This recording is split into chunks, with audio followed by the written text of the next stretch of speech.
accountability, responsibility, and forgiveness. We have a saying, أحسن إلى من أساء إليك. You comparing yourself to others means that you're not appreciating your full, authentic self. I don't agree with you. No, I think I disagree with that. It's the potential you love in a person, not the person who they are right now. I don't travel to lose myself. When I was leaving that country, I was crying. You can't expect to plant a seed and grow it immediately. I want to make this controversial. Honestly, I felt like an expat in my own country.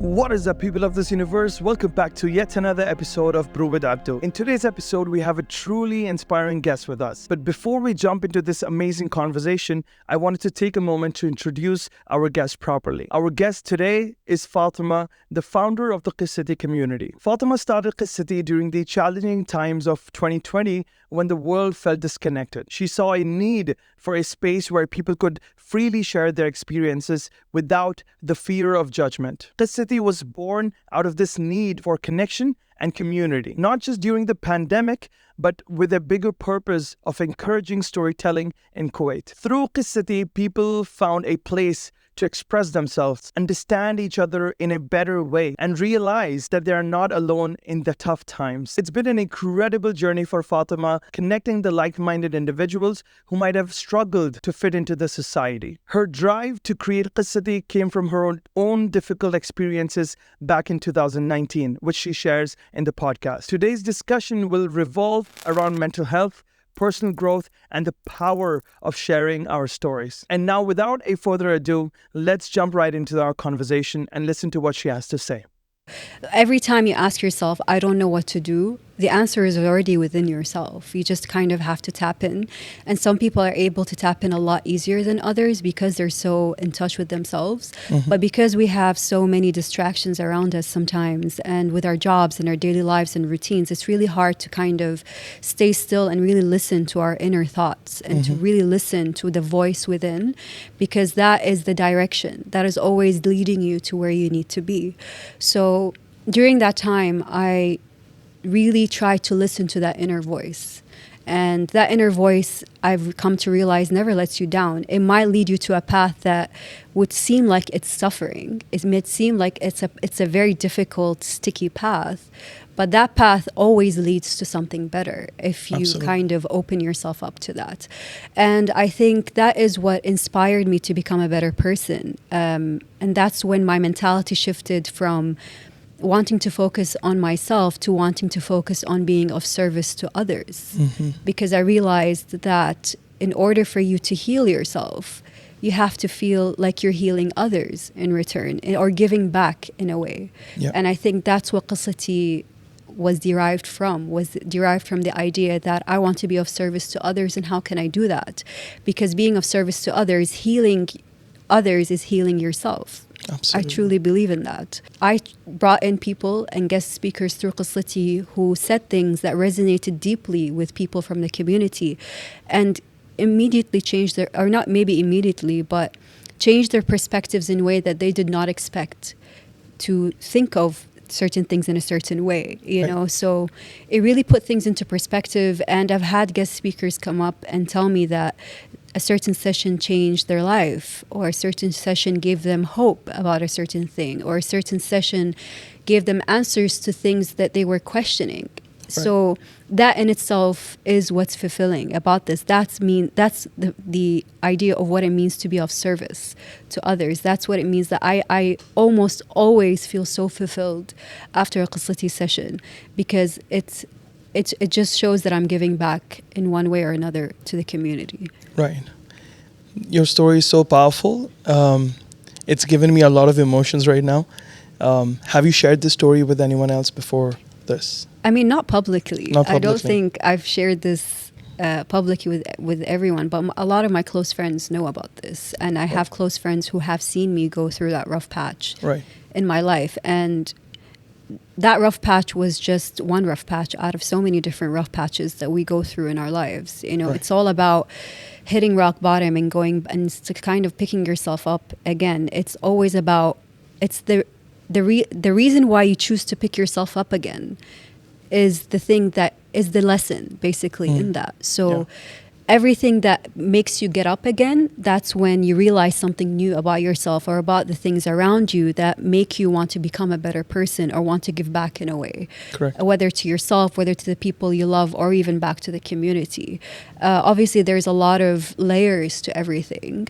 But I think this is like one of the layers amongst like so many. Right. We always feel nervous or anxious before telling our story to someone. Mm-hmm. Do you think that emotion changes after you've told it? Yeah, I think voicing out your story and telling, before I even go into that, I think I always say this to the guest speakers that I bring into Qesati. It's that I don't expect to meet you at your success only.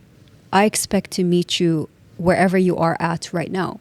Correct. So that kind of eases off the tension from the people that I bring in, because they don't have to feel like they're not good enough, or that they haven't achieved enough, or they haven't done enough for others or for themselves. Because at the end of the day, we're all human beings. Right. So it's about meeting you where you're at, because that's enough.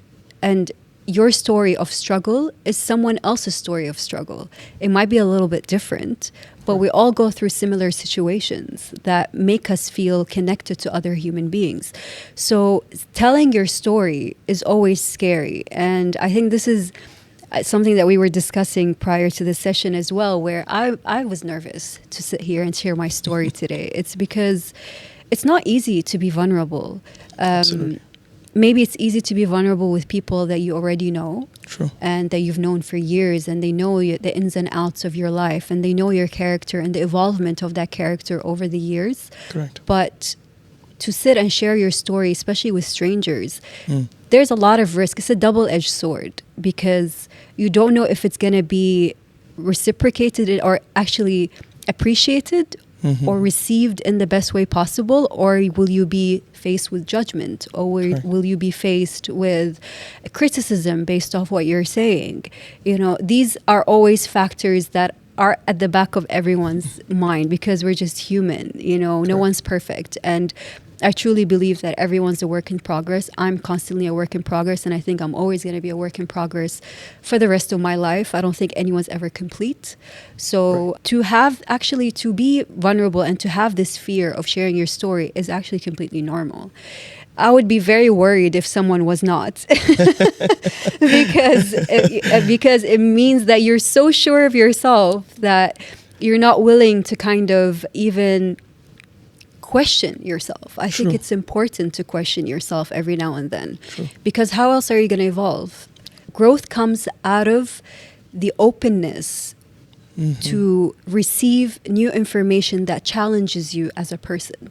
Correct. That's what I believe growth is. So when you're open to growth, it means that you will have to face the shadows. You will have to face things that you're not happy about. And I truly believe that those who are refusing to grow, or kind of shutting out growth in every way, don't evolve as people. And you not evolving as a person is, I think, such a waste of what you came here in this earth to do, because we are constantly evolving. If you're not evolving, what are we doing in this life? Absolutely. We're constantly here to evolve. You evolving is you showing to the world that I have endured what the world had to give me, and I chose to grow out of that. That's so powerful. What I truly believe in. That is absolutely powerful. How are you feeling now?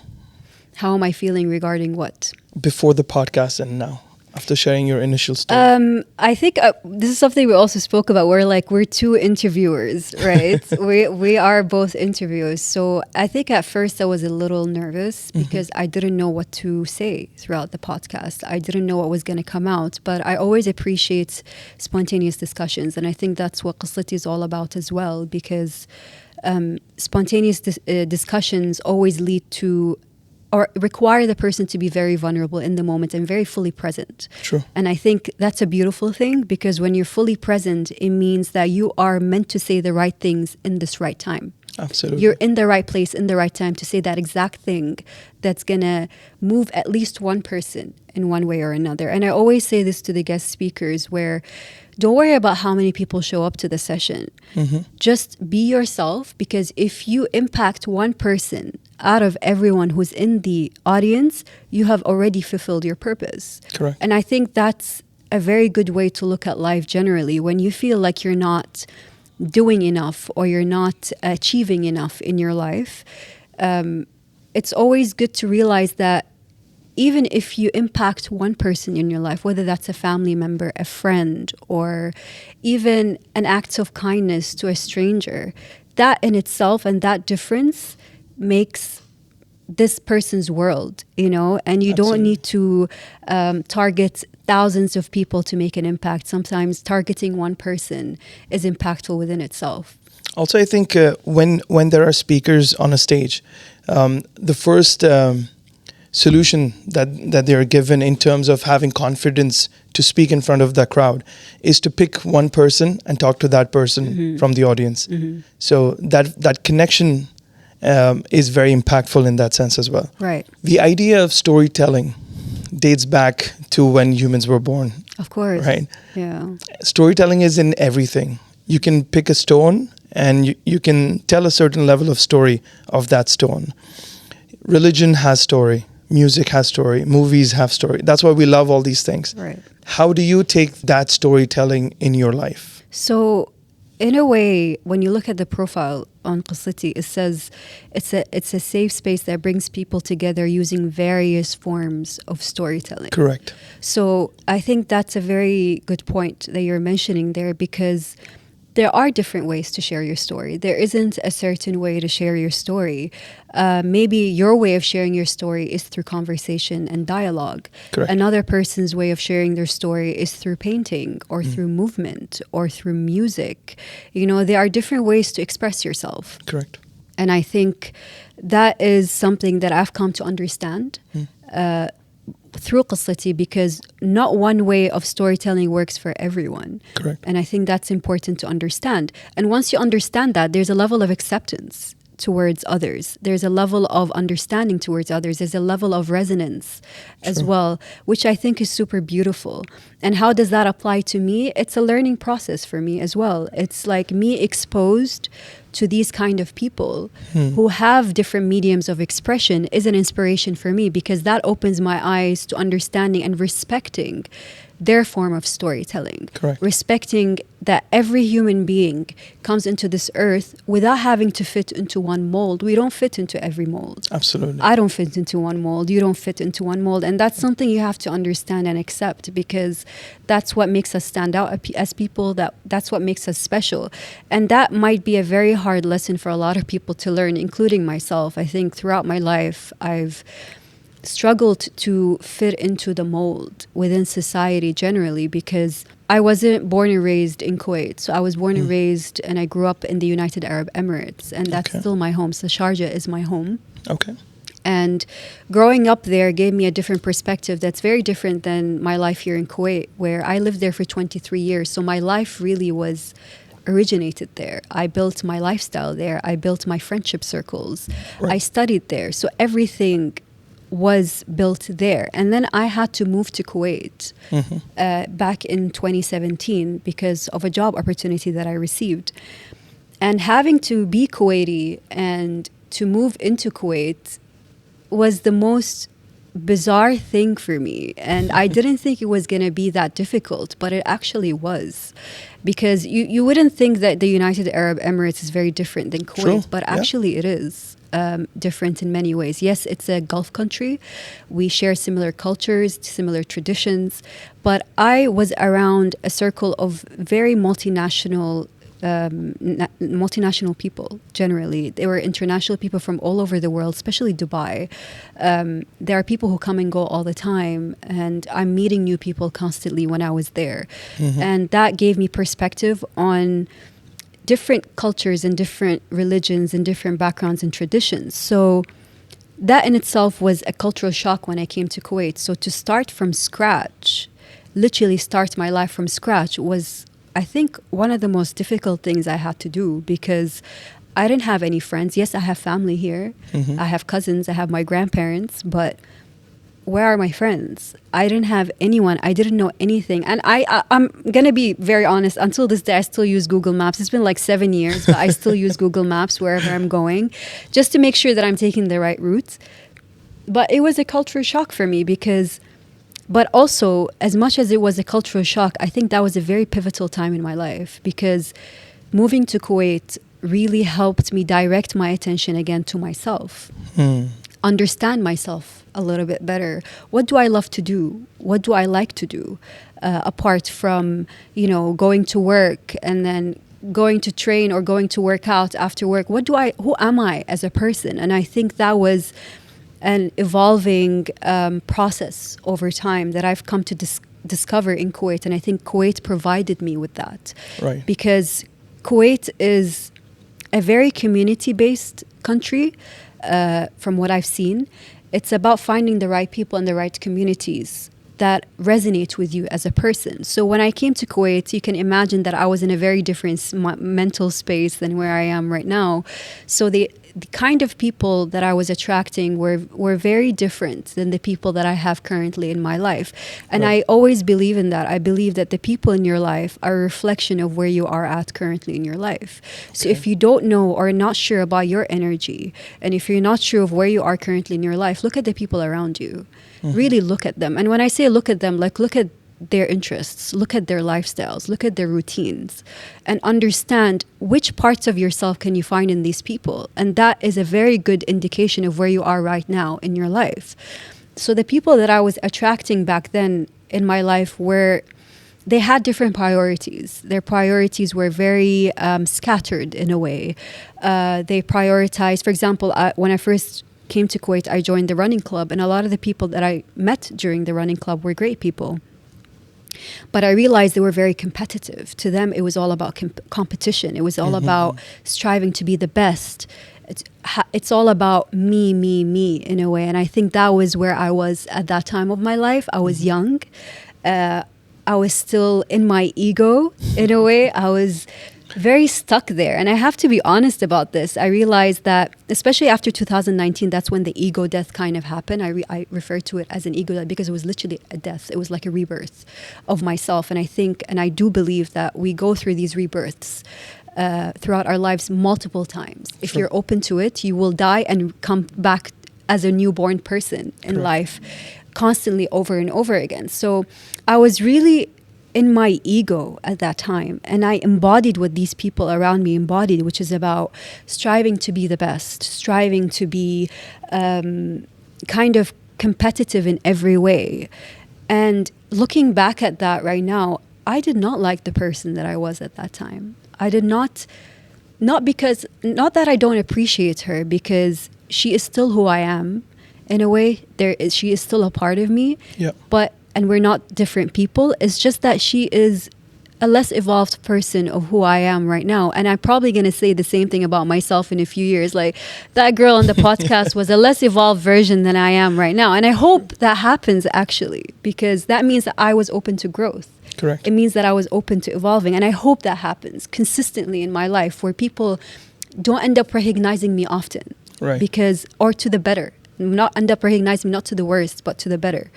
So I think that is where things kind of got, during that time, that was where people were kind of reflecting back to me. But obviously at that time I wasn't conscious about that. I realized, because when you're in it and you're present, you're kind of just immersing yourself in that community. And then obviously after that, after changing a little bit, I started to discover a different community, and then a different community.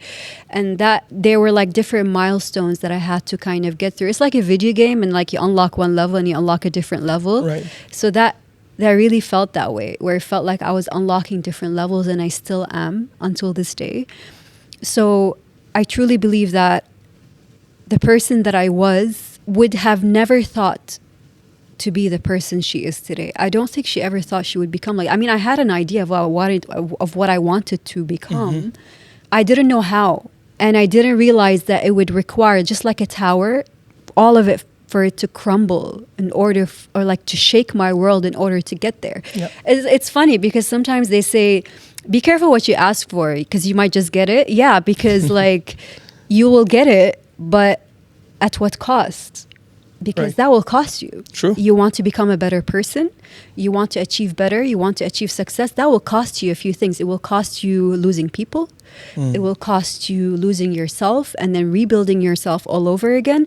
It will cost you a lot. But are you really willing to go through all of that to get to where you need to be?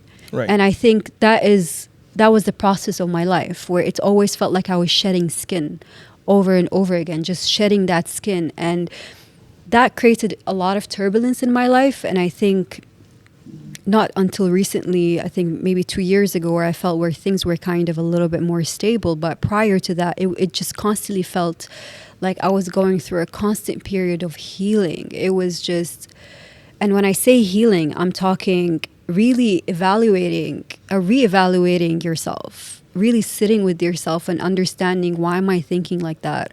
Why am I doing things like that? And mental health has been a very big thing for me. You know, I struggled with mental health, and I'm a person who really truly believes in therapy as well, and therapy has helped me for years. So I've been doing therapy for almost 4 years now, and I truly believe that everyone needs to do therapy.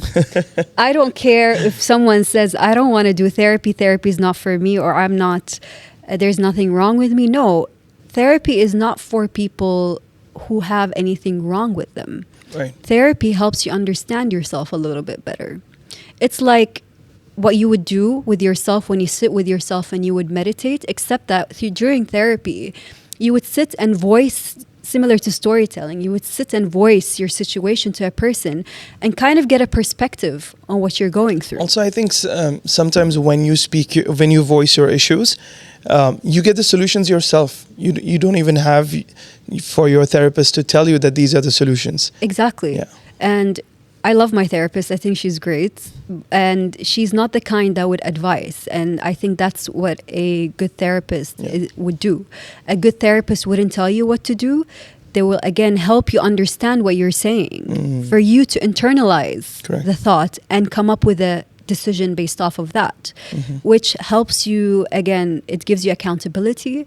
It gives you accountability towards the things that, or the bad decisions as well, because sometimes you voice something to your therapist and I did this or I did that. She will never judge you for that, or a therapist will never judge you for that, but will help you take accountability even for the wrongdoings that you do, because it all starts with you, right? It all circles back to us. At the end of the day, you can blame anyone around you, but you put yourself in that situation.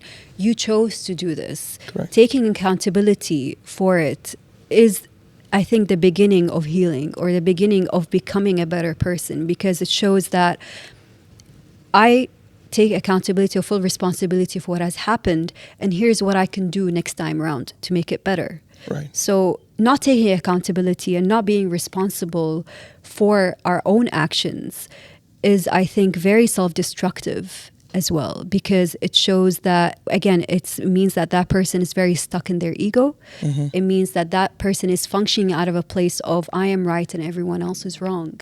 And being in that mind space slowly, like a cup that's being filled with sand. I think that's how I imagine it. You're constantly filling this cup with sand instead of filling this cup with more water to clean it up, because it builds up over time. True. It builds up because you're not taking accountability. And in a way, when you don't take accountability, I believe that's you not forgiving yourself. And when you don't forgive yourself, that is where the real pain comes through. And here's something about this, where when I say, like, you don't forgive yourself, like, let's say someone, just stay with me, I don't know if I'm making sense, but like, keep up. So let's say someone has done you wrong. Okay. Right? You constantly hear people saying the first thing for you to heal from this is to heal yourself. It's to forgive yourself. Okay. But the person would be like that, if that person hurt you, you should forgive them. But why would I forgive them if they hurt me? Or if they harmed me in a way? That makes no sense, right? But you forgiving that person is actually not for them, it's for yourself. True. It's you forgiving yourself at the end of the day. This circles back to you because you chose to put yourself in that situation. You consciously put yourself there. So you forgiving them is actually easing off that burden off of you, because once you ease that burden off of you, you go and realize that, okay, I take accountability and responsibility for this. I forgive this person, not for them. I forgive them for myself, because I deserve to feel lighter. I deserve to live life without any guilt or without any regrets towards. We shouldn't regret anything we put ourselves in. We shouldn't regret what we put ourselves through, but we should embrace that and understand that we are human beings, and I made mistakes and I will still make mistakes. It will be completely illogical, and I would be absolutely lying to say that I will never make mistakes in my life again. It means I'm not human, but I am, and I will make mistakes. And in order for me to get through these mistakes without harming myself or completely crumbling as a person, is to understand that, again, accountability, responsibility, and forgiveness. Right. These things are incredibly important, because forgiveness sets you free. And when you set yourself free, you're able to show up a better version of yourself. We have a saying, it's in Arabic, أحسن إلى من أساء إليك. Exactly. Forgive those who've done wrong to you. Yeah. So we absolutely believe this, and we find strength in this. I can relate to whatever you're saying so much. It's been all our lives we've been taught this, but when the time comes, it's difficult to execute this. Of course. Right? Forgiveness is absolutely difficult when the time, because you have so much rage in that moment. You have so much revenge-taking emotions coming out of it. I'm going to do this. I'm going to do that to this guy. Is it really possible in the extreme cases? Is it really possible to forgive someone? I think, without even them asking you for forgiveness. Yeah, and I think that's really difficult, right? For you to forgive someone without getting an apology. Because a lot of people were like, I'm never going to forgive someone until I get an apology. Exactly. But again, goes back to your point where it is strength to forgive someone who is not sorry for what they have done.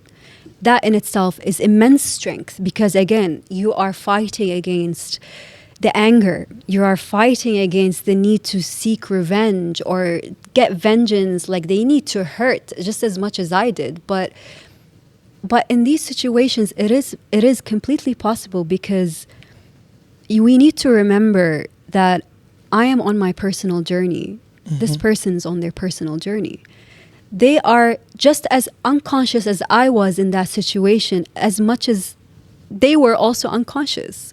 So why should we forgive them? Because they are also going through the learning process just as much as I am. So who am I not to forgive this person? Right. Me not forgiving them means I don't accept this person's journey. I don't accept that this is the path that this person is meant to go through, right? Yeah. So, and I know for a fact that a lot of people go for years and even end their lives without forgiving someone. True. But is it really worth it? Is it really worth? And I've been through multiple situations where I've understood that. And I think the multiple situations that I've been through is what led me to understand forgiveness in that way. But is it really worth living your life, again, with that burden? And by the way, it's not them who are getting affected by this. You are getting affected by this. Absolutely. You are literally rotting on the inside because of this hatred that you have. And this hatred that you have within you towards that person is radiating towards everything around you. And if you notice, there's a lot of people who hold that hate within them, who hold that resentment towards others within them. They're always complaining about things going wrong in their lives. True. Absolutely. Why are things going wrong in their lives? Because you are literally emitting that negative energy or that negative vibration into this world. The words you're choosing are literally the words coming out in my head just 1 second before you're saying that. And it's been so many times in this podcast right now that you've been using the same words that I wanted to speak. So we're on a similar frequency. I feel that way. I like that. Yeah. and it is because, again, you are a reflection of me. True. Everyone around me is a reflection of me. And I probably wouldn't have had this podcast a few years ago because, again, we're not on the same frequency or on the same vibration, or maybe I wasn't ready to receive this energy. I wasn't in the right space for this. So this goes back to the reflection part. And I've also read a book recently. I can't remember the name of it, but she says in the book that every person you meet is, whenever you sit with a person or whenever you meet a person, always ask yourself or always say to yourself that you are a version of me that I have not met yet.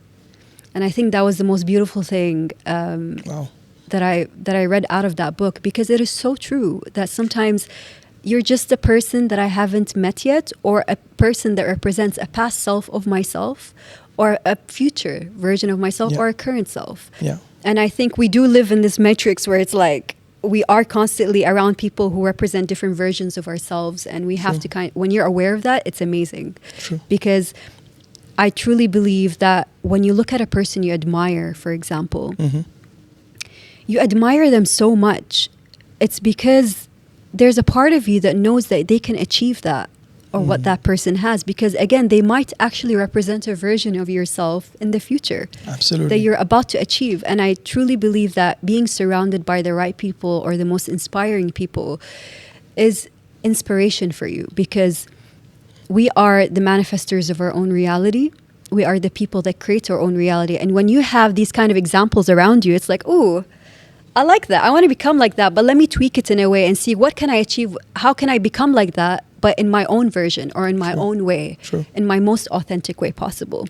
So going back to me a few years ago, when I felt like I was very deep into my ego, I used to look at successful people. I'm going to be completely honest. Like, I used to look at successful people and I'd be like, how come they have it and I don't? True. You know, and we all go through that.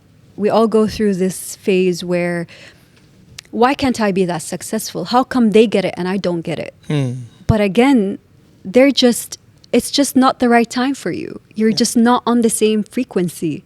You need to get to a certain vibration or a certain frequency to achieve that. Correct. And to get to that point. Yeah. You can't just get to that point, especially not with this kind of thinking process where you think that you're comparing yourself to others. Yeah.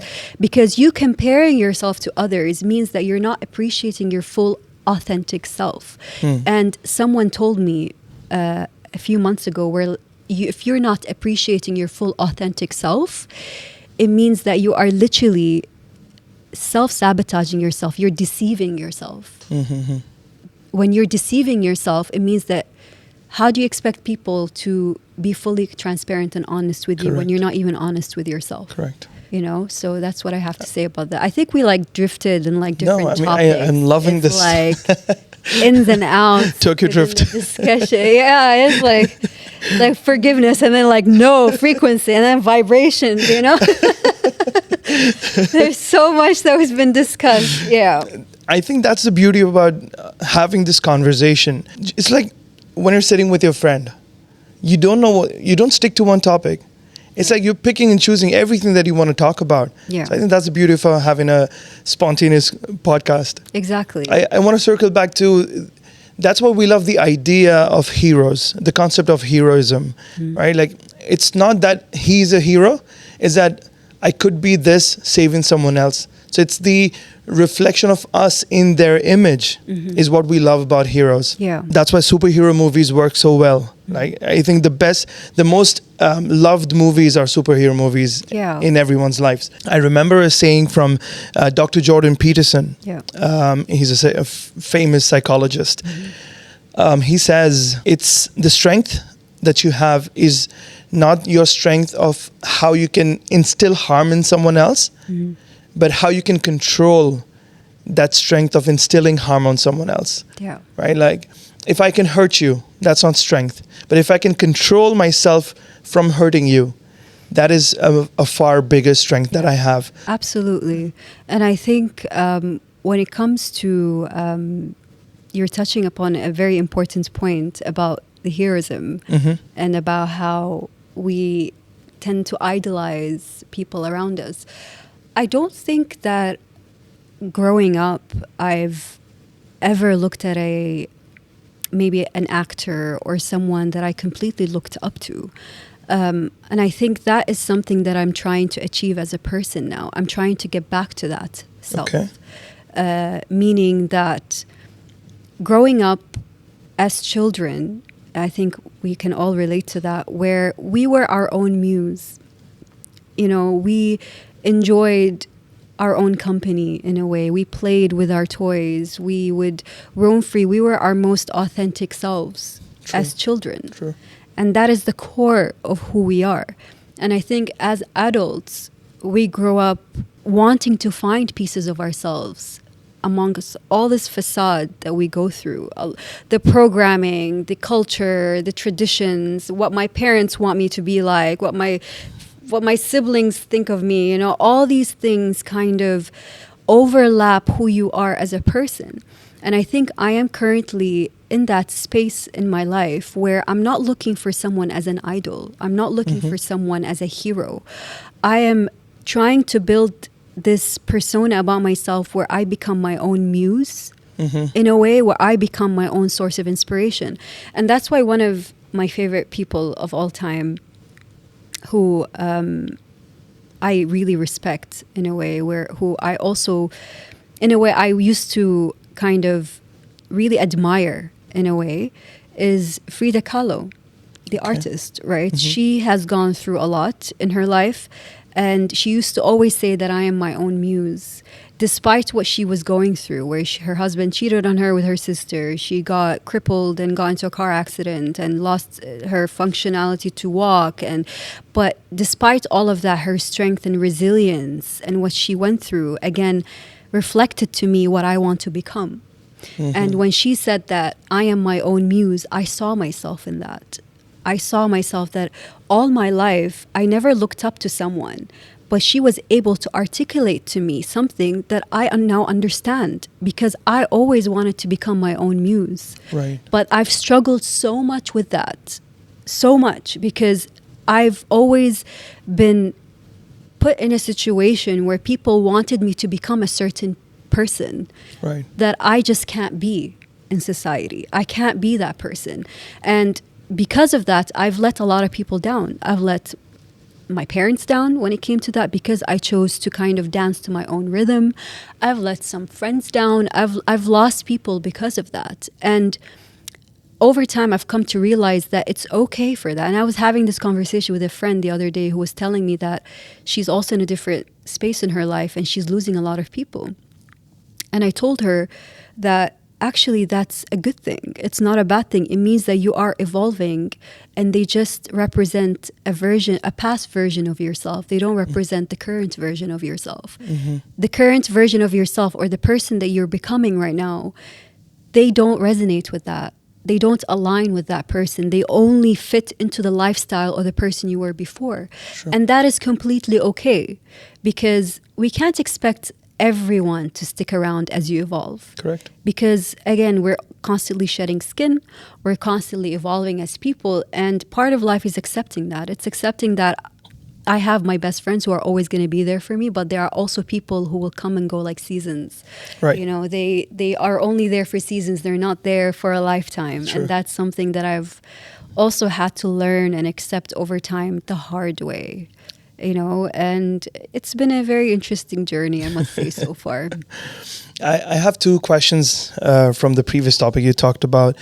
If you're comfortable answering, see, as an expatriate, we have different challenges in Kuwait. As we grow up, as we raise ourselves, our parents are here, we have different challenges.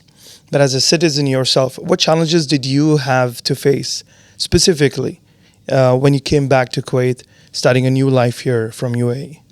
Honestly, I felt like an expat in my own country. Really? Yeah, I felt like an expat in my own country. I don't think until this day I still don't feel like I fit in.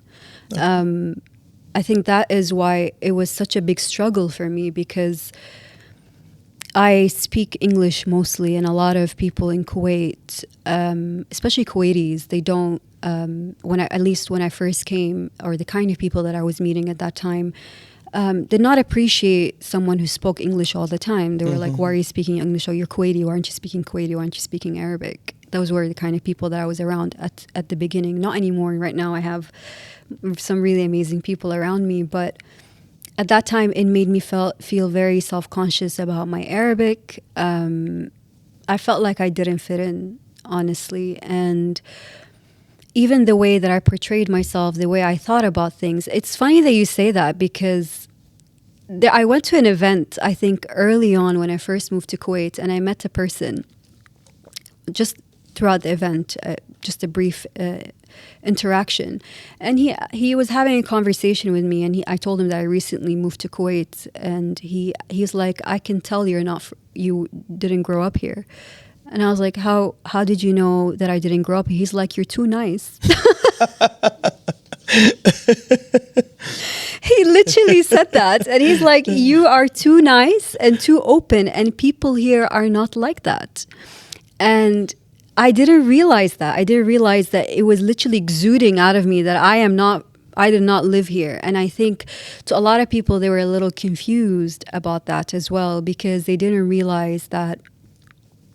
They didn't understand. As much as I tried to explain to them that I didn't grow up here and it was very different, they were like, but you were in the UAE, like it's not that different. But it is. It's very different. True. Plus, like, the mentalities here are different. The priorities here are different. The lifestyle is very different. So it's very small. It's a small country. And I have family here, so it's very different, you know? So yeah, I did feel like an expat. I felt like I didn't fit in. Until this day, I still feel like I don't fit in. I've met a lot of people, as I said, who tried to mold me into who they wanted me to be instead of accepting me for fully who I am as a person.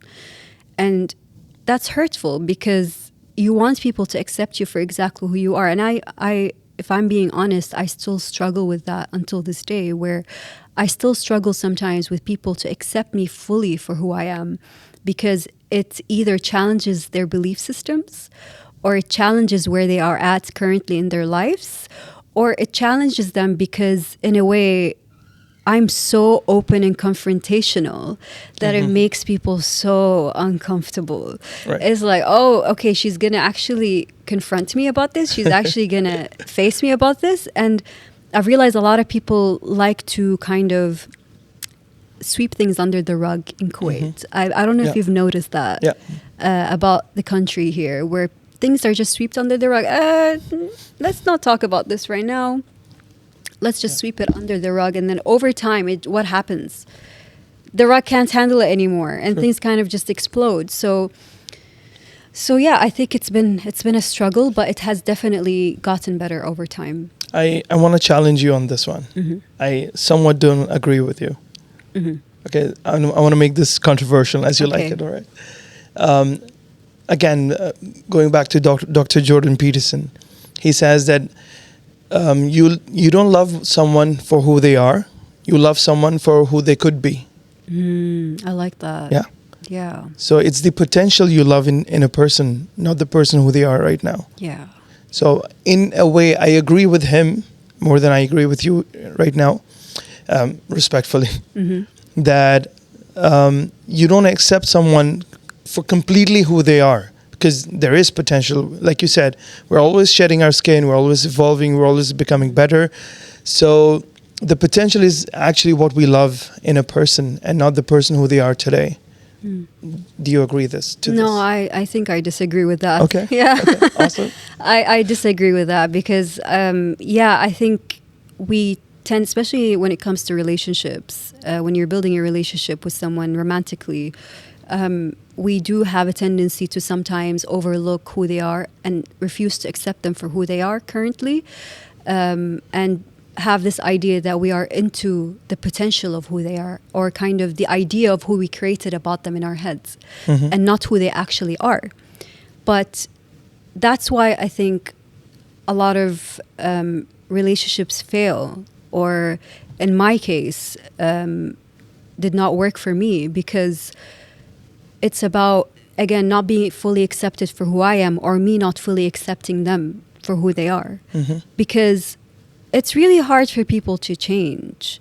You know, imagine how difficult it is to change yourself before wanting to change someone else. It's very difficult to change as a person. We do have a tendency to be into the potential of what a person can be, but I think people can also accept and love people, because otherwise I wouldn't have my best friends.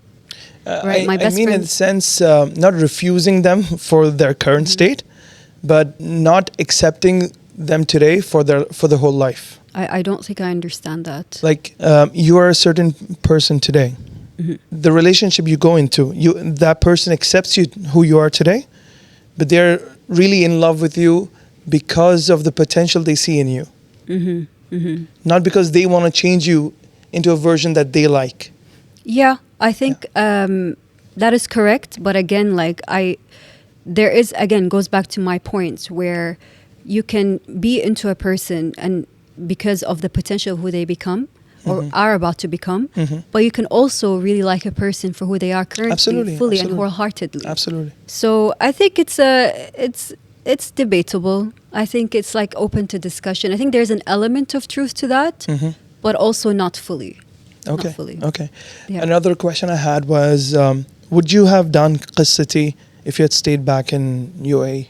That's a very good question. And sometimes I have asked myself that question. And I've also had this discussion with friends before where they asked me, like, would you have started? And I think the plain answer is no. I don't think I would have, because the vibration or the frequency that I was in back in the UAE, or the person that I was, wouldn't have achieved what this person in Kuwait and the things that she went through could have achieved.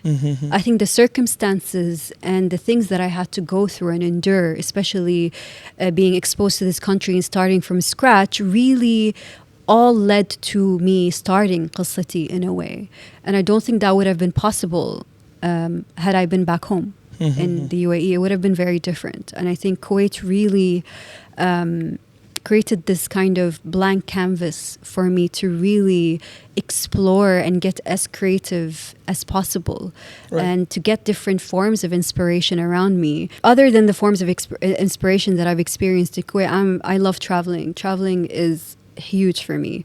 And when I say I'm a traveler, I'm not a tourister. So I don't travel for tourism. I travel to travel. I travel to explore. And I always say, for me, I travel to find myself. I don't travel to lose myself.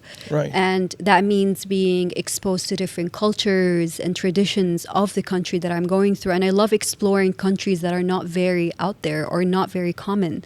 For example, I found a lot of beautiful places in Africa, a lot of beautiful places in Southeast Asia that are just so eye-opening. It's like you see these worlds and you're like, what is going on? You know, it really gives you a perspective. It gives you perspective about what's happening outside of your little bubble in Kuwait, because we do have a bubble here. And we get so immersed in it sometimes. And when you go out and you don't go to these very commercial places, and you go to these places who are living people living these humble lives, and people being so suffused and so happy with their lifestyles, it's inspiring, because it shows that these people can feel fulfilled with the simplest things in life, and yet in Kuwait we have everything, and a lot of us still don't feel as fulfilled. True. So to me, I think travel has been a great source of inspiration for me throughout my life, and it has helped me even meet remarkable people around the world who gave me different perspectives. And I think that was also one of the sources of inspiration for Qesati, where it was like, I'm a person who loves meeting new people and who loves kind of understanding their stories and where they come from. Right. And I thought, why don't I create that? Why don't I bring my experiences to other people to experience? Because we all have a story to share. And I meet these amazing people when I travel. How can I create the same effect, just differently in Kuwait? And also, when you meet different people from different backgrounds and religions and countries, you realize that at the end of the day, regardless of your differences, you're so similar at the end of the day. Correct. You always share something in common, especially if you go on a trip for a certain purpose. Let's say you're going for a hiking trip. You know that everyone's there for the same reason. Yeah. They're all there to share this hiking experience. You go on a trip to explore untouched territories in like Kyrgyzstan. why are you there? The same reason you're there is why these people are there. So it's Right. also not about just traveling to these places. It's about attracting like-minded people who have similar aspirations, who have similar way of viewing things. They're not there for touristy reasons. Correct. They're there to explore something else just as much as you do. So that really helps, I think.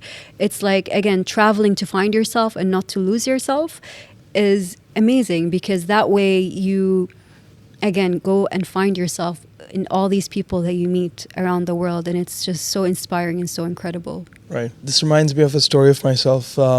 It was 2018. I went to Reunion, an island south of Africa. It's a French island. And I stayed there for like 8 nights. It was completely natural island, ocean, beautiful country.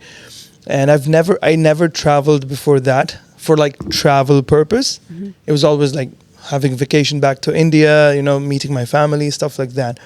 But that really changed a lot of things in my life.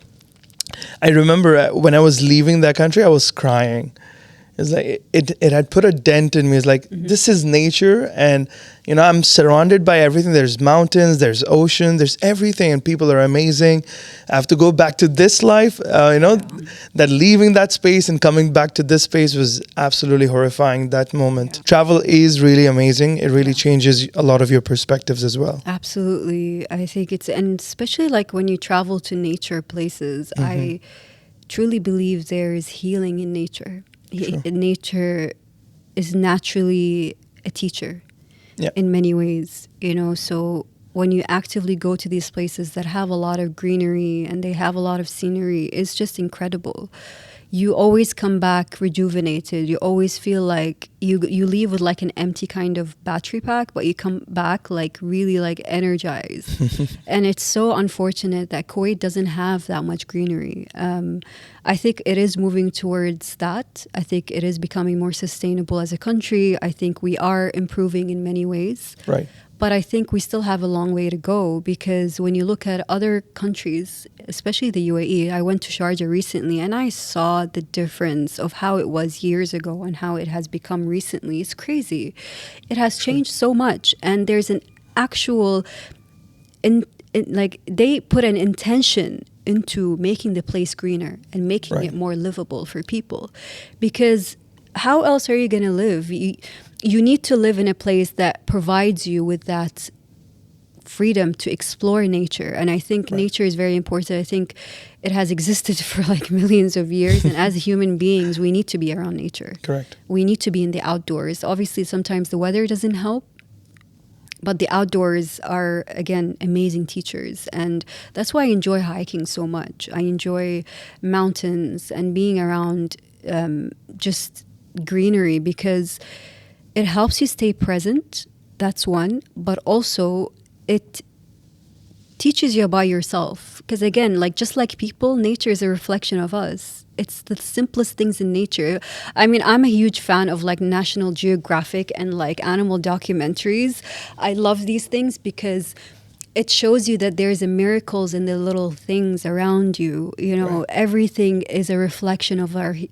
Some branches bleed. Some trees bleed literally if you cut them, and they literally bleed. And you have animals that literally have fights between each other like two human beings. So you really see like the similarities between how everything is connected. We are connected to everything around us. True. We're connected to the sun, we're connected to the stars, we're connected to nature, to the animals. Everything's connected, and that's something that I truly believe in. And we are not separate from everything around us. Right.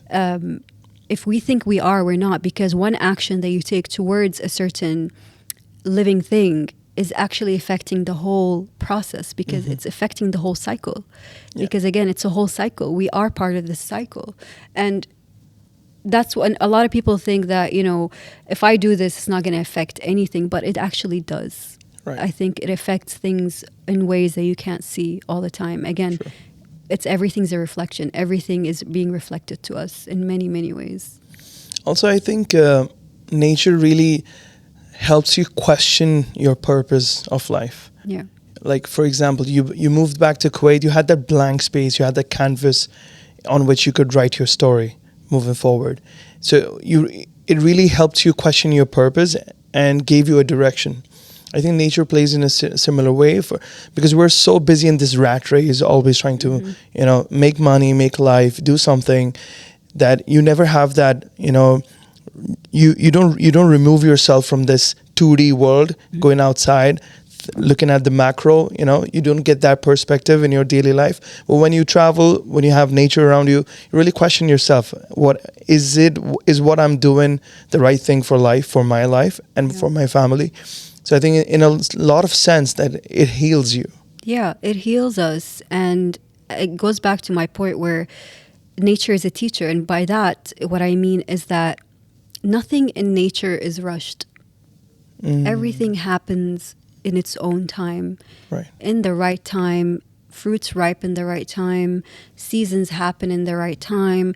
Everything is in the right time. Nothing is ever rushed. And that is a big lesson for us, that why should we rush our lives? Wow, that's powerful. And rush our process in life and want things to happen now, Correct. when not even nature is rushing. Not even nature in itself. Even nature is constantly teaching us to slow down. Yeah. To slow down, to really just take it in.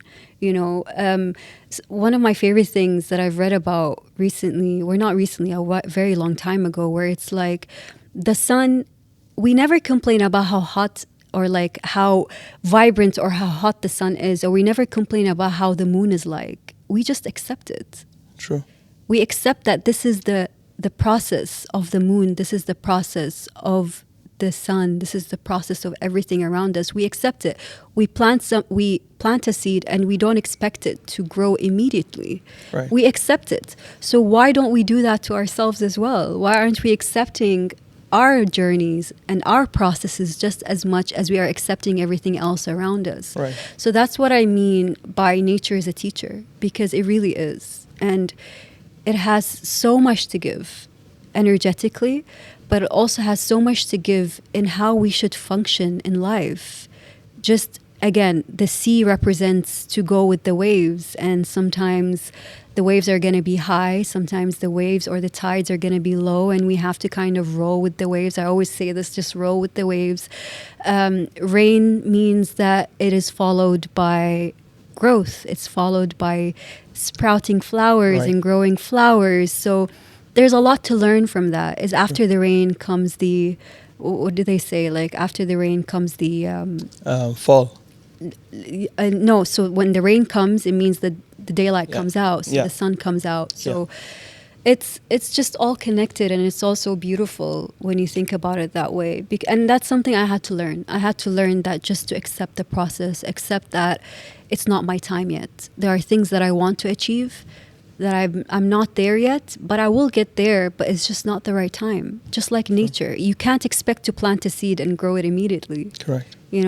Everything in its due time, everything in perfect timing, and perfect divine timing, as I always say. Yeah. What is the most impactful story that you ever heard from your guests on your platform? I can't really pinpoint one when it comes to this. And I've had a lot of people ask me, like, which session was your favorite, or which one was your most impactful? I feel like a mother who has like children and is like, I'm not going to favoritize like one over the other. Like, I love them all equally, Yeah, I would never pick my guests as favorites as well. Mm-hmm. But in terms of impacting you in your journey, one story that really changed you. I think each and every one of these guest speakers impacted me one way or another. I can't say one has. Every one of these guest speakers gave me something. Okay. And they gave others around me something as well, So it's really, really hard to go back to one person specifically because they all came for a certain purpose. They all came to give me something in that point. And that's very interesting because I've come to realize this very recently, where Qesati has topics, right? Every session has a topic. Correct. Based on the guest and their story and where they are currently at in their lives. Mm-hmm. And that topic is usually suggested by me after I interview them and I actually have that conversation with them. Or that topic would be suggested by them where they feel like, oh, this topic really resonates with me. I've come to understand or I've come to realize that every topic of every session somehow ironically represents where I am currently in my life.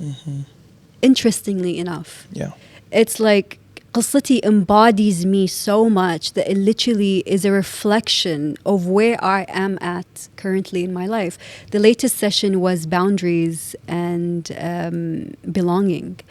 And I've realized that after that session, I realized that I was actually struggling with that.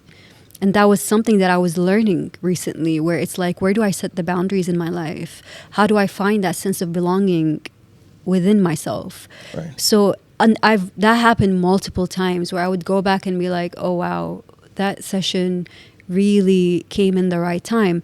So that goes back to your point where which guest speaker really was my favorite. I can't say that because they all literally represent or give me the right messages that I need to hear in that specific time of my life. Right. And I think that's why it resonates with a lot of people, because it is a collective. We are in a collective consciousness. And maybe in that time, it also resonates with me, but it can also resonate with a lot of people around me in a way. Absolutely. That's absolutely powerful. I loved your story. Thank you very I much. loved how you came to this journey to today. And the canvas thing was really important for me to understand as well, because like I said, it's the rat race that we're always in. Yeah. We never take time out, and we never really give a perspective to our own self. So that was really powerful for me. Learned a lot of things. Amazing. Thank you so much, Fatema, for this Of session. course. It's been a pleasure. I really you. enjoyed this discussion. Thank you very much for having me. You're most welcome. You're most welcome. How do you feel the difference between talking in front of a community gathering and talking in front of a camera? I mean, this is definitely more intimate, I would say, because I completely forgot about the camera. Like, I'm not going to lie. I was so present in what I was saying. And if you ask me what I just said, I don't remember anything because I was so fully present. But I know I said the right things. And I know that whatever came out of me is what needs to be heard right now. And I always say that because a lot of the guest speakers who come into Qesati, sometimes I have an interview with them and I tell them we're going to talk about this in the session, and it never comes up in the session. And that's okay, because it was never meant to come out. It was never meant to be discussed. Maybe it was not the right time for it. So I truly believe that what was said today was the right time for it. It came in, or it was articulated hopefully in the best way possible for someone else to maybe listen to this and resonate with it, and maybe find again their own reflection in what I said and what I've been through as a person. Absolutely, absolutely. Yeah. If there's one final takeaway our audience would want to take away from you, what would it be? Just acknowledge that you are always a work in progress. Acknowledge that you are always going to be a work in progress, so just take it easy on yourself, because it goes back to the point where we're constantly going to be making mistakes. And if you're gonna, I think if this was by Rumi, where he said that if you're gonna kind of get agitated at every scratch on the mirror, how else do you expect to kind of become a better person? Or how do you, something along the lines. It's not exactly that quote, but something along the lines of, if you're gonna get irritated by every scratch, how else are you gonna live in this world? You can't. True. So accept that you're gonna make mistakes, accept that you're imperfect, and just accept the fact that you're a human being and you're a work in progress, and you are in the right place at the right time, and you are right where you need to be right now in your life. Awesome. Thank you, Fatema. Thank you very much. Have a good day. Thank you.